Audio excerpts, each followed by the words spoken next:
Mga kabataan, simula po ngayong araw ay magpapalam na po ang 30 oras dahil po sa mahigit isang dekada na pagsasama. Muli po kaming magpapasalamat sa lahat ng mga staff, editors, writers, researchers, sa President and CEO ng Awesome Corporation na si Mr. Argonio Orgon at sa Chairman ng Awesome Corporation na si Anton Julius. Mabuhay po kayo.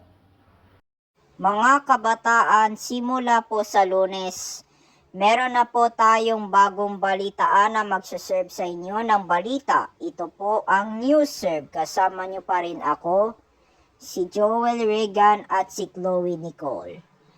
Alas 8:45 pa rin po ng gabi, dito pa rin po sa WTV. So, ito na po ang huling extra. At yan po ang mga balita ngayong Biyernes. Ako po si Chloe Nicole. Ito po ang WTV News and Current Affairs. Laging magbabantay at magbabalita para sa bayan. Ako po si Andy Farr.